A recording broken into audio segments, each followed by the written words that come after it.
మొన్న బలూచిస్తాన్, అంతకుముందు సింధ్, నిన్న ఖైబర్ పఖ్తుంఖ్వా, ఈరోజు గిల్గిత్ బాల్టిస్తాన్, రేపు పంజాబా? అదేంటది? ఎక్కడెక్కడ కొత్త కొత్త పేర్లు అనిపిస్తున్నాయి కదా. పాకిస్తాన్లోని ప్రావిన్సెస్ బాబు ఇవి, పాకిస్తాన్లోని ప్రావిన్సెస్ ఇవన్నీ కూడా. ఇక్కడ మన బలూచిస్తాన్, అఫ్కోర్స్ బలూచిస్తాన్ గురించి చాలా మందికి సుపరిచితమే. బలూచిస్తాన్ ఇప్పటికీ తమను తాము ప్రత్యేక దేశంగా ప్రకటించుకున్న సందర్భం.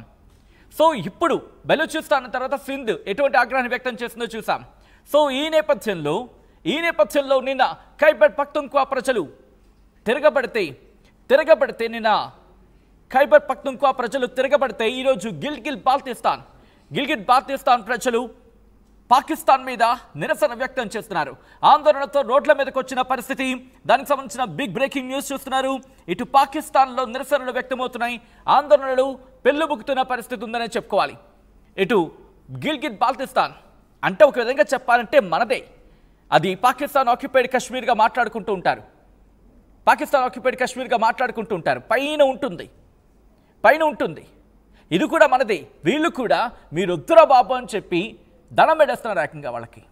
మీరొద్దురా బాబు, మీ దేశంతో మేము ఉండలేమంటున్నారు. ఈ నేపథ్యంలో వేలాది మంది రోడ్ల మీదకి వస్తున్నారు. నిన్న మనం చూసాం ఇటు ఖైబర్ పఖ్తుంఖ్వా అయితే ఈరోజు గిల్గిత్ బాల్టిస్తాన్కి సంబంధించి అసలు ఎందుకు వీళ్ళు రోడ్ల మీదకి వస్తున్నారు అనేది మాట్లాడుకునే ప్రయత్నం చేద్దాం. వీళ్ళొక్కటే చెప్పడం జరుగుతోంది. మీకు సిపెక్ అంటూ ఉంటారు కదా, అంటే చైనా పాకిస్తాన్ ఎకనామిక్ క్యారిడార్ల భాగంగా వీళ్ళు అక్కడ రోడ్ల మీదకి వచ్చి అక్కడ ఆ ప్రాంతం మీదకి వచ్చి వీళ్ళు అక్కడ నిరసన వ్యక్తం చేస్తున్న పరిస్థితి ఉంది.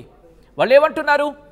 మాకు అన్యాయం తలపెట్టారు, మాకు అన్యాయం చేస్తున్నారు, ట్యాక్సెస్ బీభత్సంగా ఉన్నాయి అనే ఆగ్రహాన్ని వ్యక్తం చేస్తున్నారు. వాళ్ళు నిరసన వ్యక్తం చేస్తున్నారు. వేలాది మంది రోడ్ల మీదకి వచ్చి చైనా పాకిస్తాన్ ఎకనామిక్ క్యారిడార్ ఆ రూట్లోకి వచ్చి వాళ్ళు డిమాండ్ చేస్తున్నారు. ఏమని? పాలసీస్లో రీఫార్మ్స్ తీసుకురండి, ఫెడరల్ ట్యాక్సెస్ని వ్యతిరేకిస్తున్నారు. అంటే కేంద్రం, అంటే పాకిస్తాన్ ప్రభుత్వం విధిస్తున్న ట్యాక్సెస్ని వాళ్ళు ఇప్పుడు ఆగ్రహాన్ని గురి చేస్తోంది. ఏడాపెడా ట్యాక్సులు వేసేసి ప్రజలని ముక్కుపిండి వసూలు చేస్తూ ఆ డబ్బుని ఉగ్రవాదులకు ఇస్తారా దుర్మార్గులారా అంటూ ఇటు పాకిస్తాన్ ప్రభుత్వం షహబాజ్ షరీఫ్ పాకిస్తాన్ ప్రధాని షహబాజ్ షరీఫ్ ప్రభుత్వం మీద వాళ్ళ ఆగ్రహాన్ని వ్యక్తం చేస్తున్నారు. నిన్న ఖైబర్ పఖ్తుంఖ్వాలో చూసాం, ఉదయం 2 గంటల ప్రాంతంలో సొంత ఆర్మీని దాడి చేస్తే అక్కడ ప్రజలు ఏ స్థాయిలో తిరగబడ్డారు. ఇప్పుడు ఈ వంతు గిల్గిత్ బాల్టిస్తాన్కి సంబంధించి మీరు చూడొచ్చు. ఖైబర్ పఖ్తుంఖ్వా ప్రజలు ఎప్పుడైతే వాళ్ళ ఇళ్ల మీద దాడికి పాల్పడిందో అక్కడి ప్రభుత్వం, అక్కడి సైన్యం సొంత ప్రజల మీద ఎప్పుడైతే ఇటువంటి దుర్మార్గాలకు పాల్పడిందో అక్కడి ప్రజలు విసిగిపోయారు. అక్కడ ప్రజలు ఆగ్రహంతో ఊగిపోతున్నారు. దరిద్రులారా, మీరు మా దేశానికి పట్టిన దరిద్రం అంటూ సైన్యాన్ని తిరుగుతున్నారంటే అర్థం చేసుకోవచ్చు. ఈ క్రమంలో పోనీ ఖైబర్ పఖ్తుంఖ్వా వాళ్ళు దాడి చేశారు, రోడ్ల మీదకు ఆగ్రహాన్ని వ్యక్తం చేశారు, ఆ కారణం అనుకుంటే కారణం ఇక్కడ చూడండి, చాలా ఇంట్రెస్టింగ్గా ఉంది. గిల్గిత్ బాల్టిస్తాన్కి సంబంధించి గిల్గిత్ బాల్టిస్తాన్ వాళ్ళు ఏమంటున్నారు? ఇటు రోడ్ల మీదకి వేలాది మంది రోడ్ల మీదకి వచ్చి గో హోమ్, గో చైనా అంటూ వాళ్ళు అక్కడ ఆ ప్లకార్డులను ప్రదర్శించడం జరుగుతోంది. అంటే అర్థం చేసుకోవచ్చు అక్కడ ఎటువంటి పరిస్థితి ఉందనేది. రోడ్ల మీదకి వచ్చిన ఆందోళనకారులు వివిధ రంగులతో ఆ ప్లకార్డులను ప్రదర్శించారు. వివిధ రంగులతో వాళ్ళు ప్లకార్డులను ప్రదర్శిస్తూ నిరసన వ్యక్తం చేశారు. ఈ క్రమంలోనే ఇటు గో హోమ్, గో బ్యాక్, చైనాకు సంబంధించి వాళ్ళు అక్కడ ఆందోళన వ్యక్తం చేస్తున్నారు. చైనాతో పాకిస్తాన్ కలవడాన్ని గో హోమ్ అంటూ కూడా చైనాకు వ్యతిరేకంగా, చైనా పాకిస్తాన్ ఎకనామిక్ క్యారిడార్కు వ్యతిరేకంగా వాళ్ళు ఆందోళన వెలుబుస్తున్న పరిస్థితి ఉంది. పాకిస్తాన్కి మూడింది, పాకిస్తాన్కి టైం దగ్గర పడింది, పాకిస్తాన్కి తన తల కొరవి తానే పెట్టుకునే సందర్భం వచ్చేసింది అనుకోవాలి. ఎందుకంటే remember, if possible of course ఇది కొంచెం ఎగ్జాగరేట్ అవుతున్నామో ఆ మ్యాప్ను ఒకసారి చూపించే ప్రయత్నం చేద్దాం. ఎందుకంటే ఇటు బెలూచిస్తాన్ అలాగే ఖైబర్ పఖ్తుంఖ్వా ఒకసారి పాకిస్తాన్ మ్యాప్ని చూపించే ప్రయత్నం చేద్దాం. ఎందుకంటే 5 ప్రావిన్స్లలో ఇటు సిపెక్ క్యారిడార్ అనేది ఎక్కడి నుంచి గిల్గిత్ బాల్టిస్తాన్ నుంచి ఇటు బెలూచిస్తాన్ మీదుగా, బెలూచిస్తాన్ మీదుగా గ్వాదర్ పోర్టుకి సంబంధించిన అంటే ఇంతవరకు ఉంటుంది ఆ పోర్ట్స్ని కనెక్ట్ చేసేలా. సో ఈ నేపథ్యంలో చైనాతో మీరు అంటకాగుతారా? చైనాతో మీరు అంటకాగి మన దేశాన్ని పూర్తిగా భ్రష్టు పట్టించేస్తున్నారంటూ వాళ్ళ ఆగ్రహాన్ని వ్యక్తం చేసిన సందర్భం. ఇప్పుడు పాలసీలో రీఫార్మ్స్ తీసుకురండి, మాకింత అన్నం పెట్టండి, మాకింత అన్నం పెట్టండి, మాకు ఈ ప్రాజెక్టులు ఏవి వద్దు, గో హోమ్ గో చైనా అంటూ చైనాకు వ్యతిరేకంగా పాకిస్తాన్లో వాళ్ళు ఆందోళన వెలుబుచ్చుతుందంటే అర్థం చేసుకోవచ్చు. వీ వాంట్ టు బ్యాక్ అంటూ కూడా letters go home go China, go back China, go home అంటూ వాళ్ళు అక్కడ ప్లకార్డులు పట్టుకొని వాళ్ళ ఆందోళన వెలుబుచ్చుతున్న పరిస్థితి ఉందంటే కనుక అర్థం చేసుకోవచ్చు పరిస్థితి అక్కడ ఏ స్థాయికి వెళ్ళిపోయిందండి. Letters go home go China అంటూ కూడా వాళ్ళు అక్కడ నినాదాలు వ్యక్తం చేస్తున్నారు. లెటర్స్ గో హోమ్ అంటూ కూడా వాళ్ళు రోడ్ల మీదకి వచ్చి ఆందోళన వెలుబుస్తున్న పరిస్థితి ఉంది. గిల్గిట్ బాల్టిస్తాన్లో ఒక్కసారిగా ఉద్రిక్త పరిస్థితులు నెలకొన్నాయి, ఆందోళన వ్యక్తమవుతోంది. పాకిస్తాన్లో ప్రజలు తిరుగుబాటు ప్రారంభించారు. ఇప్పటికీ బెలూచిస్తాన్ సింధ్ అనుకుంటే కారణాలు ఏమైనా అనుకోవడానికి ఏముంటుంది. బెలూచిస్తాన్ ప్రజలు వాళ్ళు తమ హక్కుని పాకిస్తాన్ ప్రభుత్వం పాకిస్తాన్ సైన్యం కాలరాస్తుందని చెప్పి ఆందోళన వెలుబుచ్చుతూ ఉంటే అక్కడే ఉంటుంది పాకిస్తాన్ ప్రభుత్వం భారత్ వెనకాల నడిపిస్తోంది అంటూ కూడా వాళ్ళ అది ఉంటుంది కదా, వాళ్ళు దాన్ని ఏమంటారు, అదేదో అంటూ ఉంటారు కదా, ఆ కుళ్ళుని కక్కే ప్రయత్నం చేస్తూ ఉంటుంది అక్కడికి సంబంధించి. ఇక అక్కడి నుంచి ఖైబర్ పఖ్తూన్ఖ్వా, ఇప్పటికి అక్కడికే తెహ్రీక్ తాలిబాన్ ఉంది.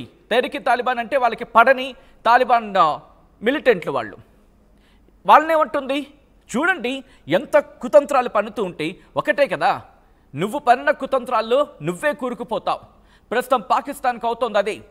ఇప్పుడు గిల్గిట్ బాల్టిస్తాన్ ఆ మ్యాప్ని మరి కాసేపట్లో మేము ఉంచబోతున్నాను. ఇంట్రెస్టింగ్, ఎందుకంటే ఆ మ్యాప్ చూస్తే మీకు అర్థమైపోతుంది పూర్తిగా.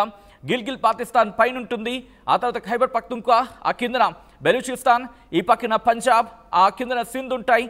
సో ఇలా బెలూచిస్తాన్ మరి ముఖ్యంగా చైనా పాకిస్తాన్ ఎకనామిక్ క్యారిడార్ అంటే చైనా నుంచి డబ్బులు చైనా నుంచి ఒక వాళ్ళ ఎకనామిక్ క్యారిడార్ వేసుకున్నారు కదా. చైనా ఏం చేస్తుంది, ఇన్ని డబ్బులు ముష్టి పడేస్తుంది, మీకు ఇన్ని మౌలిక సదుపాయాలు కల్పిస్తాము అది ఇది అని చెప్పి అక్కడ రైల్వే ప్రాజెక్ట్స్కి అక్కడ ఇన్ఫ్రాస్ట్రక్చర్కి ఏవో డబ్బులు ఇచ్చింది. సో ఈ నేపథ్యంలో మీరు వద్దు, మీ డబ్బులు వద్దు, మీరు మీ ఇంటికి వెళ్ళిపోండి, మాకు ఎటువంటి ఎకనామిక్ క్యారిడార్స్ కానీ మీ నుంచి ఎటువంటి ఆర్థిక సాయం కానీ అవసరం లేదు. ఈ నేపథ్యంలో అక్కడున్న ట్రేడర్స్ పాకిస్తాన్ ఆక్యుపైడ్ గిల్గిట్ బాల్టిస్తాన్ అంటే పాకిస్తాన్ ఆక్యుపైడ్ కాశ్మీర్ ఉంది కదా, అక్కడ గిల్గిట్ బాల్టిస్తాన్ అంటూ ఉంటారు. మనం పిఓకే అనే అంశానికి సంబంధించి మాట్లాడుకునే క్రమం ఈ గిల్గిట్ బాల్టిస్తాన్ అక్కడ నిరసనకారులు సౌత్ బార్డర్ అంటూ ఉంటారు. సో అక్కడ ఆందోళన వ్యక్తం చేస్తున్న పరిస్థితి అదిగో మీరు చూడొచ్చు. గిల్గిట్ బాల్టిస్తాన్, ఖైబర్ పఖ్తూన్ఖ్వా, బెలూచిస్తాన్, పంజాబ్, సింధ్ మీరు చూసారు కదా. ఆ మ్యాప్కి సంబంధించి ఈ గిల్గిట్ బాల్టిస్తాన్ నుంచి బెలూచిస్తాన్ మీదుగా ఇక్కడ గ్వాదర్ వాళ్ళ పోర్ట్ ఉంటుంది, సీ పోర్ట్ ఉంటుంది. సో ఆ సీ పోర్ట్కి కనెక్టివిటీగా ఆ రోడ్ అంతా అటుగా వెళ్తూ ఉంటుంది. సో ఈ క్రమంలోనే పైన చూస్తున్నారు కదా, అది చైనాకి టచ్ అయి ఉంటుంది మరి గిల్గిట్ బాల్టిస్తాన్కి సంబంధించి. ప్రస్తుతం భారత్ దాన్ని ఆ పాకిస్తాన్ ఆక్యుపైడ్ కాశ్మీర్ని మనం వెనక్కి లాగేసుకోవాలి అని చెప్పి గట్టిగా ఇక్కడ భారతీయులు మాట్లాడుతున్న దానికి వాళ్ళు గిల్గిట్ బాల్టిస్తాన్ అంటారు, మనం పాకిస్తాన్ ఆక్యుపైడ్ కాశ్మీర్ అంటాం.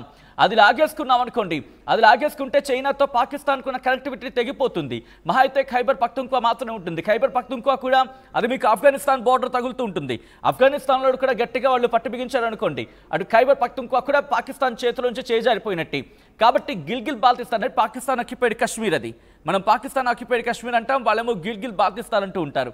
సో ఇప్పుడు కనుక అది చేజెక్కించుకుంటే, ఇప్పుడు కనుక మనం దాన్ని పూర్తి స్థాయిలో కలిపేసుకోగలిగితే, ఇప్పుడు కనుక మనం పూర్తి స్థాయిలో దాన్ని స్వాధీనం చేసుకోగలిగితే, వాళ్ళదే ఇన్ఫ్యాక్ట్ భారతీయులు అదే కోరుకుంటున్న పరిస్థితి ఉంది. స్వాధీనం చేసుకుంటే ఇటు చైనాకి పాకిస్తాన్తో ఉండే దాన్ని ఏమంటారు, నేల మీద ఉండే సంబంధాలు అంటే నేలపరంగా ఉండే సంబంధాలు, ల్యాండ్ పరంగా ఉండే రిలేషన్స్ క్లోజ్ అయిపోతాయి వాళ్ళకి. అంటే అటుగా వెళ్ళే మార్గాలకు సంబంధించి నేరుగా సంబంధాలు తెగిపోతాయి. ఒకవేళ వాళ్ళు మాట్లాడుకుంటే కమ్యూనికేషన్లో ఉండుండొచ్చు కాక, అప్పుడు భారత్ కాస్త కలిసి వచ్చే అంశం అంటూ కూడా. సో ఈ నేపథ్యంలో ప్రస్తుతం ఆ గిల్గిట్ బాల్టిస్తాన్ ప్రజలే ఇంట్రెస్టింగ్ డెవలప్మెంట్ ఇది. ఆ గిల్గిట్ బాల్టిస్తాన్ ప్రజలే మాకు మీరొద్దు, మీ ప్రభుత్వం వద్దు అంటూ కూడా గోల పెడుతున్నారు. వాళ్ళు గగ్గోలు పెడుతున్న సందర్భం. ఈ క్రమంలోనే పాలసీ రీఫార్మ్స్ తీసుకురండి, అక్కడ ఫెడరల్ ట్యాక్సెస్ని పన్నులు మీరు గట్టిగా బాధేస్తున్నారు, మీరు మాకు పన్ను గట్టిగా బాధేస్తున్నారు, మీరు మాకు వద్దు అంటూ కూడా వాళ్ళు ఆందోళన వెలుబుచ్చుతూ రోడ్ల మీదకి వచ్చి వాళ్ళు నిరసన వ్యక్తం చేయడం జరుగుతోంది. ఎందుకంటే వాళ్ళు అంటోంది అక్కడ సేల్స్ ట్యాక్స్ కావచ్చు, ఇన్కమ్ ట్యాక్స్ కావచ్చు, ఎక్సైజ్ డ్యూటీ కావచ్చు, ఇవన్నీ కూడా అత్యధికంగా ఉన్నాయి, అవి మోయలేనంత పెనుభారంగా మారుతున్నాయని చెప్పి ఆ ఫెడరల్ గవర్నమెంట్ అంటే పాకిస్తాన్ కేంద్ర ప్రభుత్వంకి వ్యతిరేకంగా వాళ్ళు అక్కడ రోడ్ల మీదకి వచ్చి ఆందోళన వెలుబుస్తున్న పరిస్థితి ఉంది. మరి ముఖ్యంగా ఆ ప్రాంతం మీద కక్ష సాధించే చర్యల్లో భాగంగానే ఇలా ప్రవర్తిస్తోందని చెప్పి వాళ్ళ ఆగ్రహాన్ని వ్యక్తం చేస్తున్న పరిస్థితి. సో ఈ నేపథ్యంలోని వందలాది మంది కాదు, ఏకంగా వేలాది మంది రోడ్ల మీదకి వచ్చారు. రోడ్ల మీదకి వచ్చి ఆందోళన వ్యక్తం చేస్తున్నారు గిల్గిత్ బాల్టిస్తాన్ ప్రజలు. మొన్నటికి మనం చూసాం, బెలూచిస్తాన్ తమకు తాము స్వతంత్ర దేశంగా ప్రకటించుకున్న తర్వాత అక్కడ ఎటువంటి పరిణామాలు చోటు చేసుకున్నాయనేది. ఆ తర్వాత సింధుకు సంబంధించి కూడా సింధు ప్రజలు కూడా మీరు మా వనరులని, మా ఖనిజ నిక్షేపాలని దోచేసుకుంటున్నారు, మా నీళ్లను కూడా మీరు పంజాబ్కి తోలిపోతున్నారు, అటువంటి దుర్మార్గులు మీరు, కాబట్టి మీరు వద్దు, మీ దేశం మాకొద్దు, మమ్మల్ని ప్రత్యేక దేశంగా ప్రకటించండి అంటూ కూడా ఇటు సింధు వాళ్ళు కూడా ఆందోళన వెలుబుస్తున్న పరిస్థితి. ఖైబర్ పఖ్తూన్ఖ్వా కాస్తో కోస్తో ఖైబర్ పఖ్తూన్ఖ్వా వాళ్ళకి తోడుగా ఉందనుకుంటే ఇన్ఫ్యాక్ట్ చెప్పాలంటే అది వాళ్ళకి తోడుగా కాదు, పక్కలో బల్లమే ఎప్పుడు కూడా. ఎందుకంటే తెహ్రీక్ తాలిబాన్ ఇంపాక్ట్ అక్కడ ఉంటుంది. Tehreek Taliban TDP Tehreek Taliban ఆ పార్టీకి అఫ్కోర్స్ మిలిటెంట్ అంటూ ఉంటారు వాళ్ళు. తెహ్రీక్ తాలిబాన్ ఇటు పాకిస్తాన్ సైనికులకి, పాకిస్తాన్ ప్రభుత్వానికి వ్యతిరేకంగా అక్కడ ఎప్పుడూ కూడా ఏదో ఒక ఆందోళన, లేకపోతే ఏదో ఒక రచ్చ, ఏదో ఒక బాంబ్ బ్లాస్ట్ ఇటువంటి జరుగుతూనే ఉండే పరిస్థితి. సో ఇవన్నీ పక్కన పెడితే ఆ పైన గిల్గిత్ బాల్టిస్తాన్కి సంబంధించి కాస్త కూస్త అది మాత్రమే వాళ్ళకి ఉందనుకున్న పక్షంలో ఇప్పుడు వాళ్ళు కూడా ఆందోళన వెలుబుస్తున్నారు. వీళ్ళందరూ ఒక్క తాటి మీదకి వస్తే కనుక పాకిస్తాన్ రేపో మాపో పకోడీ అయిపోవడం గ్యారంటీ. ఇక మిగిలింది పంజాబ్ మాత్రమే. వీళ్ళందరి ఘోష, వీళ్ళందరి గోల, వీళ్ళందరి బాధ, వీళ్ళందరి ఆవేదన కూడా అదే. మా దగ్గర దోచేసుకుంటున్న డబ్బుల్ని తీసుకెళ్లి పంజాబ్లో కూరుతున్నారు, పంజాబ్లో కుక్కుతున్నారు, పంజాబ్లోని రాజకీయ నేతలే పందుకొక్కులా బలుస్తున్నారు, పందుకొక్కులా అక్కడ వాళ్ళు ఉన్నారు. ఇన్ఫాక్ట్ ఒక విధంగా చెప్పాలంటే ఆ దేశం రగిలిపోతోంది. ఎందుకంటే రాజకీయ నాయకులే బాగుపడుతున్నారని చెప్పి. బహుశా పాకిస్తాన్ గుర్తుపెట్టుకో, మొన్న శ్రీలంక, తర్వాత బంగ్లాదేశ్, ఆ తర్వాత నేపాల్. బంగ్లాదేశ్ విషయాన్ని కాస్త పక్కన పెడదాం, అక్కడ ఏం జరిగిందో అందరికీ తెలుసు. నేపాల్లో జరిగిన ఘటన మీకు తప్పకుండా జరుగుతుంది. అక్కడ ఏంటంటే సైన్యం కాస్త రాష్ట్రపతిని ఒప్పించి కొత్త ప్రభుత్వాన్ని తీసుకురాగలిగింది. అంటే అక్కడ విద్యార్థులతో మాట్లాడి, ఆందోళనకారులతో మాట్లాడి. కానీ మీ సైన్యం అలాంటిది కాదు కదా, మీ సైన్యానిదే రాజ్యాధికారం అక్కడ. కాబట్టి ప్రజలు తిరగబడితే సైన్యం కూడా సైలెంట్ అయిపోతుంది. సైన్యం కూడా ఏం చేయలేదు ఇంకప్పుడు. ఒక విధంగా చెప్పాలంటే సైన్యం అంటే ఎక్కడి నుంచి వచ్చేస్తారయ్యా పాకిస్తాన్?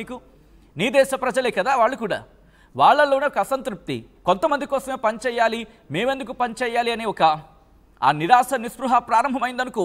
ఏం జరుగుతుంది? ఇదిగో ఇలాగే రోడ్ల మీదకి వేలాది మంది వచ్చి ఆందోళన వెలుబుస్తారు. ఆ తర్వాత ఇంకేముండదు. పాకిస్తాన్ అనే పకోడే దేశం ఇక చరిత్రలో మాత్రమే. అప్పుడు మనం మాట్లాడుకుంటాం, పాకిస్తాన్ అనేది ఒక దేశం ఉండేది, దానికి ఒక 5 ప్రావిన్స్లు ఉండేవి. 5 ప్రావిన్స్లు ఇప్పుడు 5 దేశాలు అయిపోయాయి. వాళ్ళకి మిగిలింది పాకిస్తాన్. పంజాబ్ కాస్త పక్కన పెట్టేసి దానికి పాకిస్తాన్ పెట్టుకుంటారేమో బహుశా మీరు, ఎందుకంటే మీకు మిగిలేదు పంజాబ్ కాబట్టి. ఆ పంజాబ్ అనే పేరైనా ఉంచుకోండి, కనీసం అలాగైనా కొంత మీకు ఇన్వెస్ట్మెంట్ వచ్చే అవకాశం ఉంటుంది ఆ పేరుతోనైనా. లేదు ఆ పదాన్ని పాకిస్తాన్ పంజాబ్ అని పెట్టుకుంటే అది మీ ఇష్టం. మీకు మిగిలేదు ఆ ప్రాంతం మాత్రమే. బహుశా కొన్ని రోజులు మీ నాటకాలు కంటిన్యూ కావచ్చు, ఎందుకంటే మీకే అక్కడ యూనిటీ లేదు. అక్కడ పార్టీలో మీరు మరి అది ఇంకా హిస్టరీ అవుతుంది అది మాట్లాడుకుంటే. సో ప్రస్తుతం దీనికి కన్ఫైన్ అయ్యే ప్రయత్నం చేద్దాం. దాడులు, ఆందోళనలు, నిరసనలతో పాకిస్తాన్ అట్టుడుకుతోంది. ప్రస్తుతం ఈ దృశ్యాలు మీరు చూస్తున్నారు వాటి స్క్రీన్ మీద. మరోపక్క బలూచ్ లిబరేషన్ ఆర్మీ వాళ్ళు దాడులకు పాల్పడుతున్న సందర్భం. మొన్న బలూచ్ లిబరేషన్ ఆర్మీ దాడులకు పాల్పడింది. నిన్నేమో ఖైబర్ పఖ్తూన్ఖ్వా ప్రజలు రోడ్ల మీదకి వచ్చి ఆందోళన వెలుబుస్తున్న పరిస్థితి. ఈరోజు గిల్గిత్ బాల్టిస్తాన్కి సంబంధించి గిల్గిత్ బాల్టిస్తాన్లో రోడ్ల మీదకి వచ్చి ఆందోళనకారులు నిరసన చేపడుతున్న పరిస్థితి ఉంది. మొత్తంగా పాకిస్తాన్ పొయ్యమని చెల్లి పెనంలో పడినట్టుంది, కాదు పెనమని చెల్లి పొయ్యిలో పడినట్టుందని చెప్పుకోవాలి ఇప్పుడు వాతావరణం. సో ఇప్పుడు అది సిచ్యువేషన్ పాకిస్తాన్కి సంబంధించి. ఈ క్రమంలో మీరేమనుకుంటున్నారని కమెంట్ చేసే ప్రయత్నం చేయండి. ఈ కథనం మిమ్మల్ని కాస్త కలవరపరచవచ్చు, అయితే మిమ్మల్ని కలవరపడి గురి చేయడం ఆర్టీవీ ఉద్దేశం కాదు. కానీ ఇటువంటి కథనాలు చూసినప్పుడు కాస్త కలవరపడిగే అవకాశం ఉంటుంది కాబట్టి దీనికి సంబంధించి తగిన జాగ్రత్తలు తీసుకోవాలని ఆర్టీవీ సూచించడం జరుగుతోంది. This is distributing content, viewer description is advised. ఒకసారి ఆ దృశ్యాలు మీరు చూస్తున్నారు. ఈ నేపథ్యంలో మీరెవరుకున్నా ఒకసారి కమెంట్ చేసే ప్రయత్నం చేయండి. బెలూచ్ లిబరేషన్ ఆర్మీ చేస్తున్న దాడికి సంబంధించిన ఆ దృశ్యాలు చూద్దాం. అసలైన తొలి వెలుగు. ఫాలో వాట్సాప్ @తొలి వెలుగు official.